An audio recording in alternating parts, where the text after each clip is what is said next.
Good morning, students. Uh, in our previous class, we have briefly discussed about different types of memory allocations, right? That is static memory allocation and dynamic memory allocation, definition, and the memory layout of that we have looked into. Okay, now, can anyone revise me the definition of dynamic memory allocation? So allocation is done during runtiming of the program. Yes, very good. The allocation to the variables or the data elements will be done at the runtime of the program. Runtime of the program means during execution of the program. And that concept we call it as dynamic memory allocation. And what about static memory allocation? So throughout the execution, the same there will be. So during compilation time only we have to enter the values. Can anyone try to put it in a proper form? Sorry. At the compilation time itself, the variables will get its memory allocated. That concept we call it as static memory allocation. Static means compilation time, dynamic means runtime or execution time. Okay, now can anyone recall what are the 4 different functions which I had listed in the previous class, which will help us in allocating memory dynamically? Can anyone recall it? The Okay. free, malloc, calloc, and realloc. Yes. Free, malloc, calloc, and realloc. Okay. In today's class, we will briefly discuss about all these 4 different functions, what it does. As I said in the previous class, these 3 functions will help us in doing what? Doing allocating the memory dynamically. Whereas the free function will do the other job, that is deallocating the memory. Deallocating the memory means, suppose if there are certain values which are stored in certain variables or memory locations, those will be freed up, means that element will be removed from the memory space so that the memory will be free there. Next time that memory block can be utilized by some other variables. Okay, now the next question, right? Someone else try to answer which concept we have to use in order to implement dynamic memory allocation.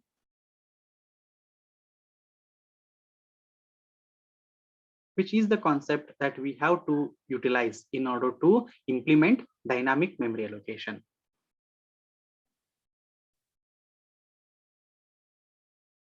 Think. So pointers. Pointers. We have to make use of pointer concepts in order to implement these things. Okay, now let us go one by one. First, let me begin with the malloc. Okay, first let us see how we can allocate memory, then we will talk about how we can deallocate the memory as well. Okay.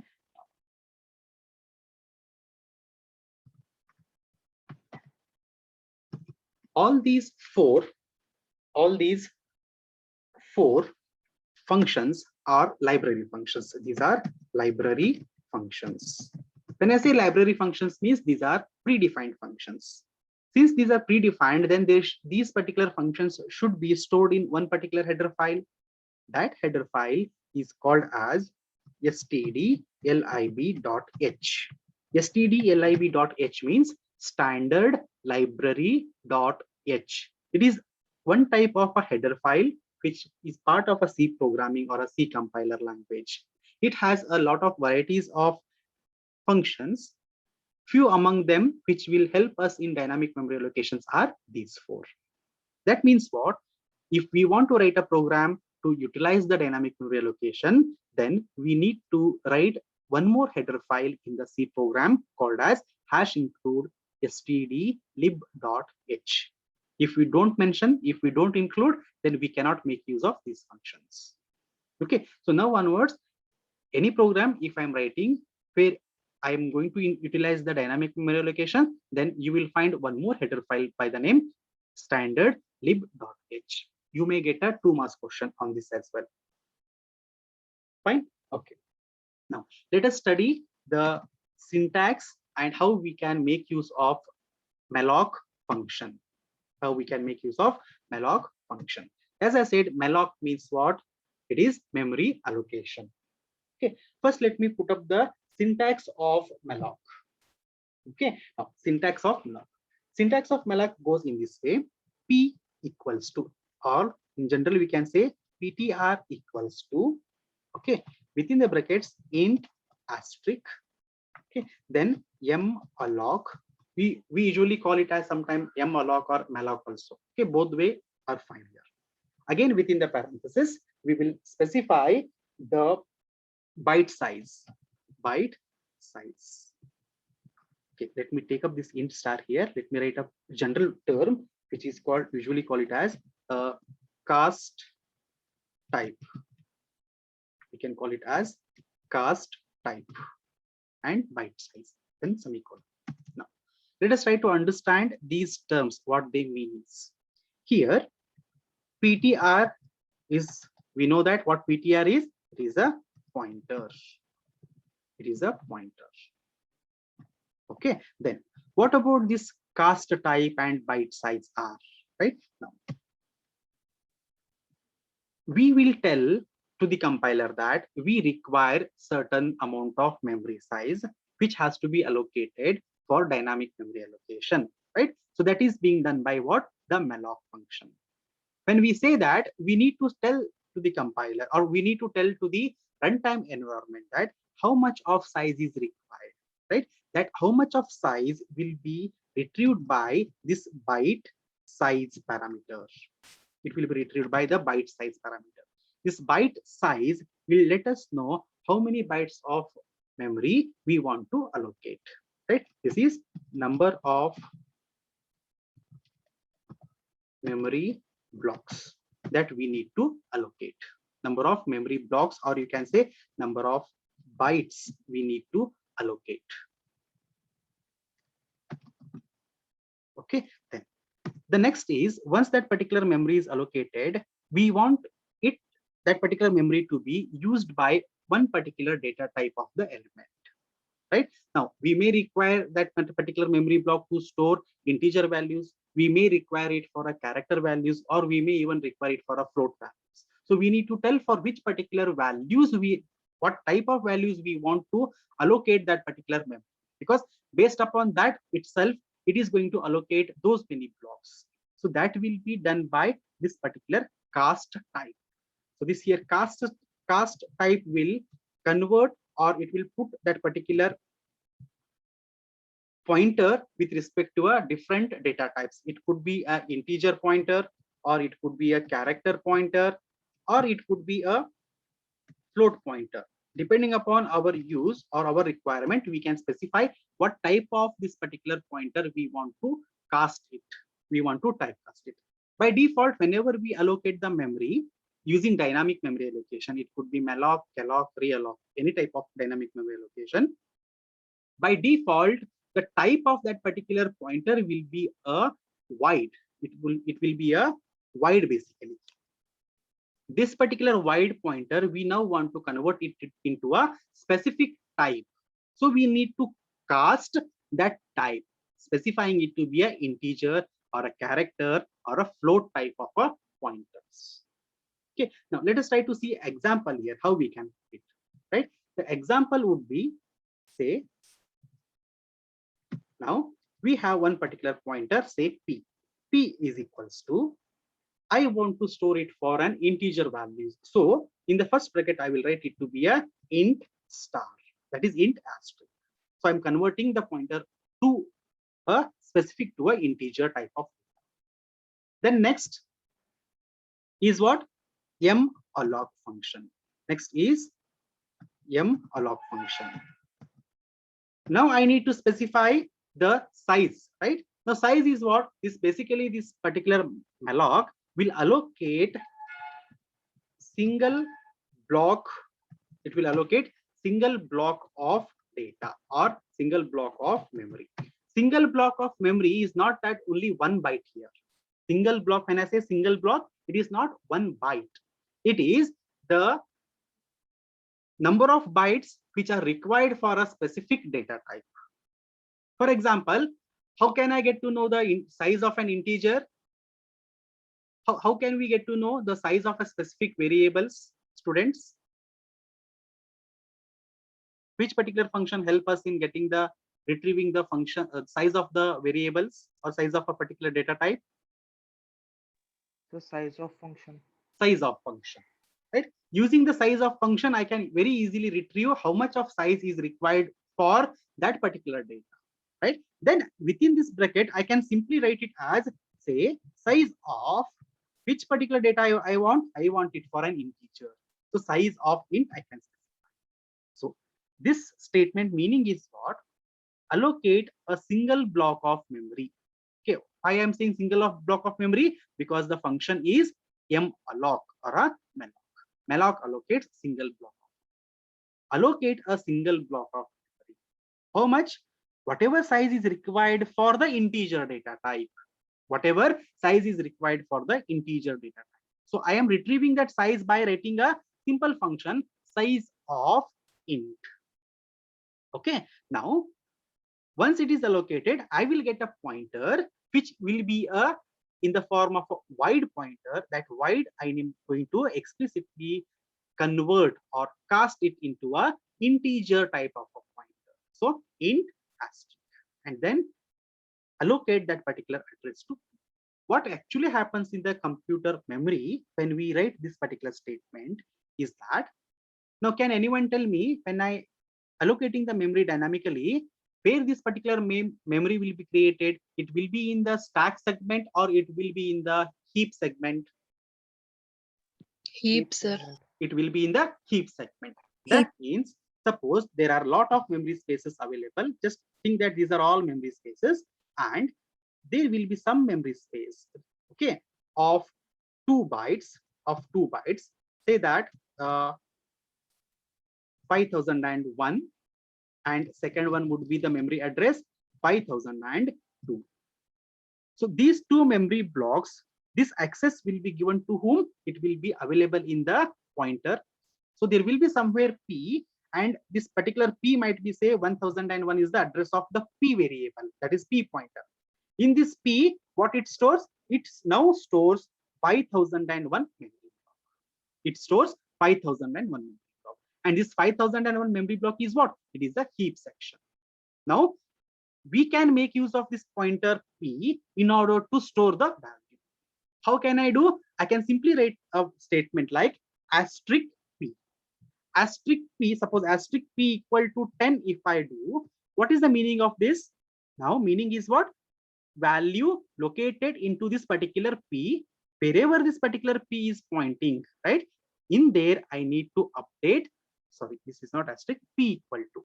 Wherever this particular p is pointing, where is this particular p pointing? It is pointing to what? 5001 memory location. In that particular location, you update the value, whatever I am typing. Okay. Let us see a quick example, a simple program to understand the working of this malloc here. Okay, let's see here. Now, let me remove this one. Let me write for your understanding once again. Okay, now you may notice the difference in the header file. There is one more header file I have included. What is that? stdlib. Okay, now what I want to allocate memory dynamically using malloc or malloc function. Okay, now for that I require a pointer. Now say int asterisk p is the pointer. Okay, p is the pointer. This particular p, I'm going to store some memory blocks from the heap section so that I can achieve dynamic memory allocation. Okay, now how can I allocate the memory? I need to allocate some address, that is p equals to, okay, what? P equals to what? Int star, that is I'm converting the pointer into an integer type, and the name of the function. Name of the function is malloc. Now, how much of memory I require? Since I want to store only one element, of the integer data type, so I require those many bytes which are required for integer value. So I will retrieve it by writing a size of function, size of int. let me parallelly show you the memory structure, how it works. Let me open the Excel sheet. We open the Excel sheet and then show you.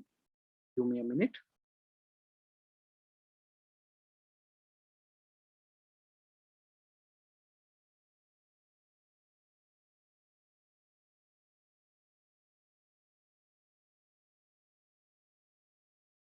Okay, now let's go step by step. Let me increase the size here. 2 minutes second, 2 minutes students.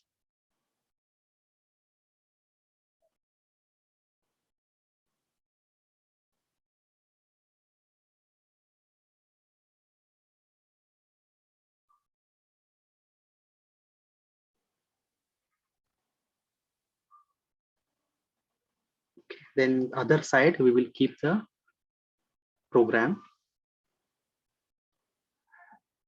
Okay, now I hope both the screens are visible to you, Excel sheet as well as the notepad. Yes, sir. Now here, int asterisk p.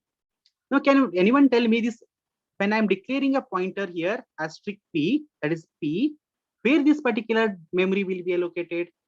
Is it in the stack or is it in the heap? Pay attention once again, think and answer. When I write int asterisk p, where does this particular memory will be allocated? Is it in the stack or is it in the heap? Stack, sir. Sir, stack. Yes, very good. It is stack. That means you are understanding the concepts. Means now I'm going to write some memory blocks here. Assume that these are the memory blocks of the stack. These are the memory blocks of stack. Okay, we know it is in the higher addresses. Then these are in the lower addresses. What we have the memory blocks for the heap section. This is a stack section and then this is a heap section. Okay, now when I write int p, that means what? It is an integer pointer, right? So means now we have a p. We have a p variable. Let me give some addresses here. This is 1000 and let me give in the other way. If we call it as 5001, let me call it as 5002. No, fine, 5002. Okay, and here let's call it as 1001, 1002, 1003, 4. Like that, memory addresses are there. Now, when I declare int p, so it is somewhere in the stack section. We have a p pointer, okay, and it is these 2 bytes are allocated for that. Now, next statement is what? P is getting some value. P is getting what? It is getting some value. What is that value? It is dynamically allocated memory addresses. It is dynamically allocated memory addresses. What is that particular memory address? It will be decided by the runtime. It will be decided by the runtime. What we are telling actually here, you dynamically allocate some memory. Means from the heap section, you allocate certain memory. To store what? To store 2 bytes of data. How 2 bytes? Because I'm telling the size as size of integer. I know the size of integer is 2 bytes. So you allocate 2 bytes of data, right? Assume that 2 bytes of data are these 2, right? This is first byte of that. This is second byte of that. So together, these 2 are the memory allocations. Now, what is the first address of this memory blocks? These 2 memory blocks, it is 1000. That means now when this statement is executed, 1001 will be updated in place of the value as the p. Address of 1001 will be updated in p's data as a p data. Because what p can store? P can store certain memory addresses. Which memory address now it can store? It can store a memory address which is from the heap section. That will be assigned when I execute this particular. Okay, now look into these 2 lines of a code. Did we make use of any variable so far? Like previously we used to have a variable like int n. Did we make use of a particular n variable here? We have not used it, but still this particular pointer p is pointing where? It is pointing to 1001 and 1000 memory blocks. This mechanism is something called as a dynamic memory allocation. This memory allocation is only done at the time of execution itself. When the program starts execution, during that time, execution means what? Once these statements started executing. So this statement will get executed, so it will get the memory already as part of a compilation time. But when this statement gets executed, during that time, the runtime will decide that, okay, I require 2 bytes of memory, and let me preserve these 2 bytes of memory for what? P pointer. So that now P is having 1000. Okay, now once that is done, let us try to initialize these memory blocks. Means let us put some value here and then retrieve that value and display using the pointer. Now what I need to do, I need to write a printf statement. Let me write a printf statement saying that, okay, enter a number. Enter a number. Okay, I will just display a message. Now I'm going to read a number. That reading the number can be done using the scanf function. Scanf. Okay, now what type of data I am going to read? I'm going to read the integer type of data, so it is going to be percentage. Okay, now comes the change here, the difference here. Now usually what we write, student, we write ampersand then the name of the variable, right? Name of the variable. But here in this particular case, we do not have any variable. We have a pointer which is allocated memory dynamically. So we need not to write ampersand variable. But what I need here, I need the value, whatever this P contains. That is the memory location where I'm going to store the value. Now, can anyone tell me where I should store the value? Should I store in 1001, 1002, or should I store the value in 5001, 5002? The number which I will be entering, where that particular number should be stored? Should it be stored in the memory allocated, that is 1001, 1002 memory blocks, or it should be somewhere here?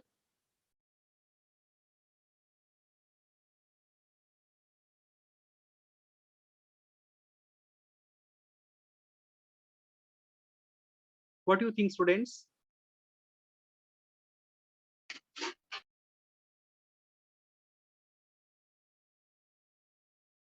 Did you understood the question, or should I repeat it once again?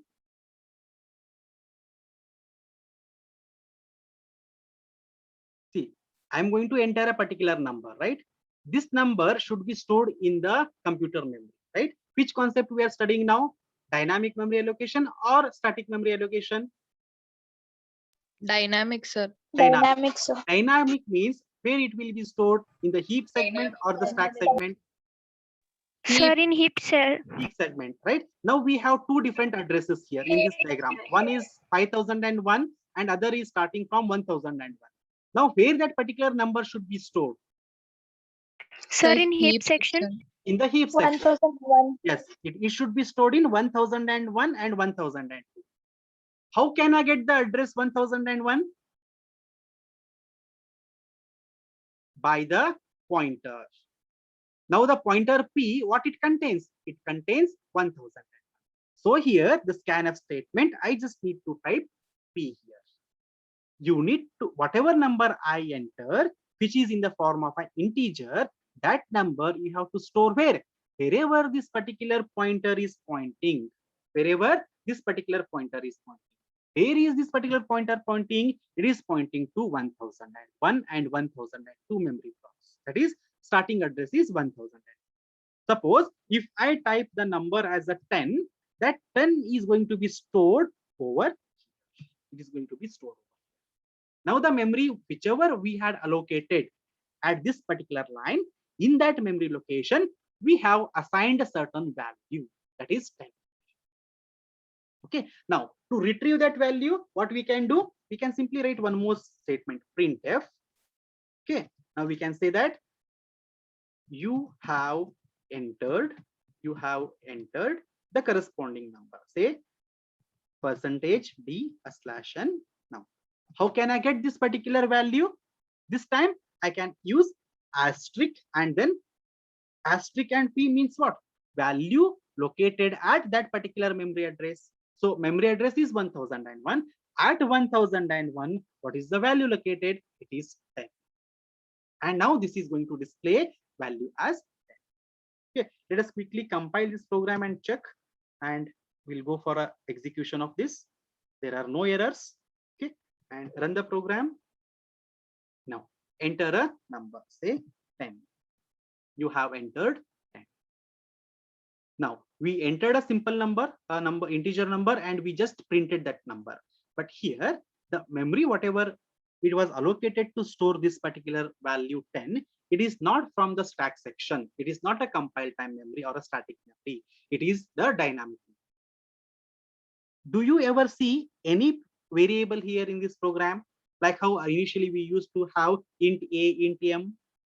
No, there is nothing like that. Means we are allocating this particular memory block. See, pictorially you can see here, certain memory we are allocating here. This is memory which belongs to the dynamic memory allocation segment, that is we call it to be a heap segment. How did we allocate this? By making use of the malloc function. We said that to the malloc function, you allocate 2 bytes of memory. Okay, and whatever memory you allocate, that particular address, that is first address, that is 1001, you store it into the pointer p. So in the pointer p, 1001 address got stored. Okay, next we want to initialize some value here, right? We want to initialize some value over here. So we wrote a scanf statement, scanf %d, right? %d means we are going to retrieve some value which is of the type integer, right? Then next is p here. Notice the difference here. There is no and here. There is no and. Why there is no and? Because this p itself contains the memory address. The p, which is a pointer, it itself contains the memory address. So wherever this p is pointing to, that is 1001, over there you store the value. So 10 I entered, that get updated in this particular memory space. Later, if I want to retrieve that one, how can I retrieve? By using the indirection operation. So asterisk will give the value back which was stored over here. Understood, students? Yes, sir. Any difficulties?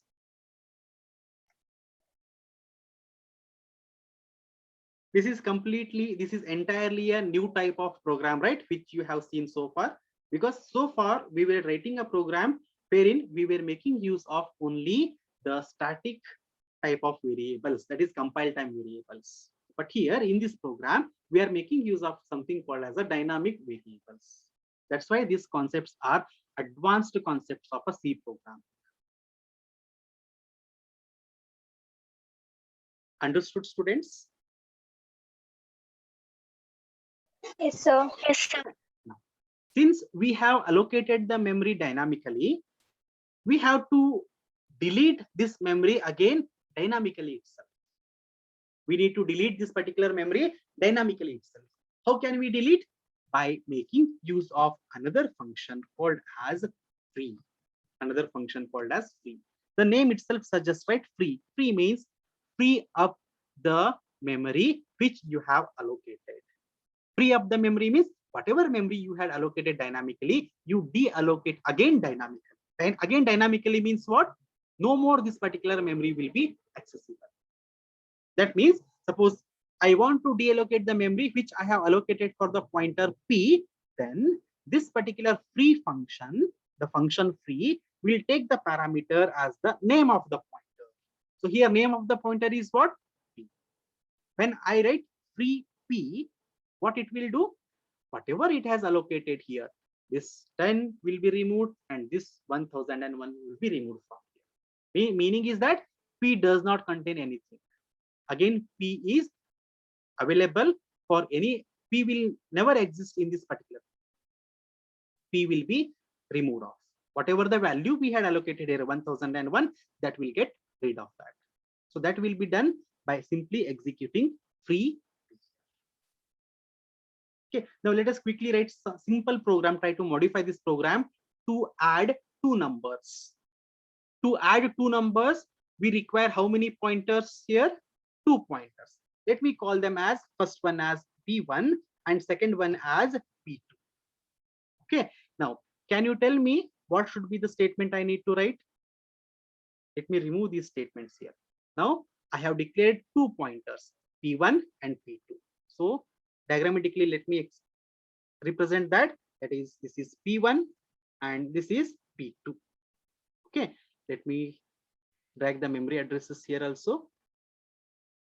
Okay. Now, so when I write this P1 equals to this particular statement, it is going to allocate certain memory from the heap segment. Say 1001 is allocated for P1. So 1001 is allocated for. Now, can you tell me the corresponding statements for P2 as well? P2 equals to what? Int asterisk malloc size of int. Yes, it is exactly same as what we have written in the above. Size of int. Size of int. Now, when I do this statement, when this statement is executed at the right runtime, what is going to happen? P2 will get another memory block, that is in this case 1003. It is going to have 1003. Right now, how can I retrieve the value of A and B now? That is the 1001 memory location, 1003 memory location. Say I want to enter a statement. Let me have printf. Okay, say enter two numbers. Okay. Now tell me the scanf statements, students. What should I write here? Two numbers I want to read here from a single scanf statement.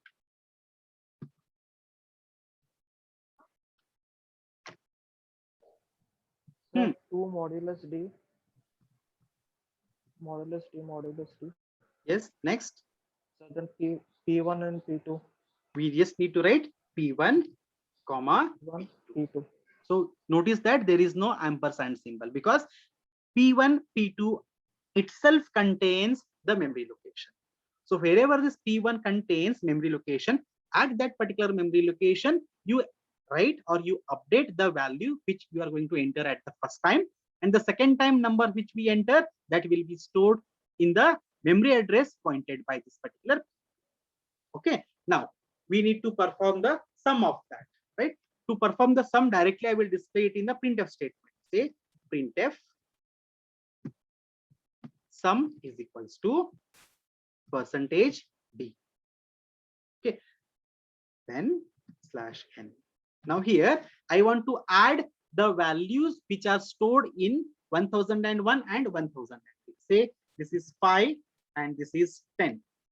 I want to store some, or I want to add these two numbers and then print it over here. How can I write the statement here? Sir, asterisk P1 plus asterisk P2. Asterisk P1 plus asterisk P2. Right? Asterisk P1, what it will give? The value located at P1. What is value located at P1? 5. Then asterisk P2, value located at 1003, that is 10. So 10 plus 5 plus 10 will be computed and that result will be displayed over here. Okay. Now, since we are allocating the memory dynamically, we need to deallocate the memory as well. So P1 and then free P2. Free P2. Okay. Let's compile the code. No errors. Execute the code. Enter two numbers 5 and 10. So we get 50. Understood, students? Yes, sir. Any doubts so far? Sir, I have a doubt. Yes. 1 second. Meantime, students, you can enter your roll numbers. Attendance you can enter. Yes, Charan. Sir, can't we put both the parameters in the free function, P1 and P2? P1 and P2. Now, we get an error. What it error says? Too many arguments for function free. That means what? The free function can accept only one parameter. One parameter means there should be only one pointer value. We can't put multiple values or multiple pointers. This time we will not get any errors here.